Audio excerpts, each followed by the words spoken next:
Hello there guys, in this video I will show you how to fix TikTok you're following too fast.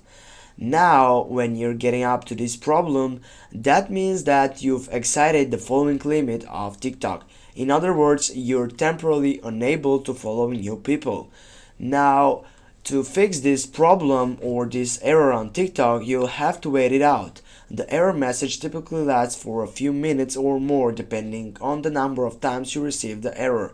If you cannot follow anyone on TikTok, it's because you've exceeded the following limit, as I said before, and there's nothing much you can do about it. It also expect to wait for the error message to be lifted.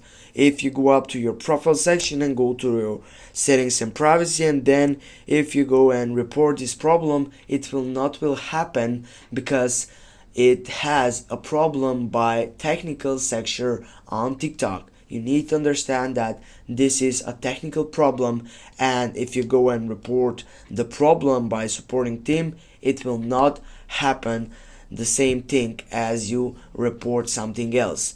Now guys, with this, it also get up to wait to get up this error message to be lifted by the TikTok supporting team. Thanks for watching. Don't forget to hit that like and share the video. See you soon guys.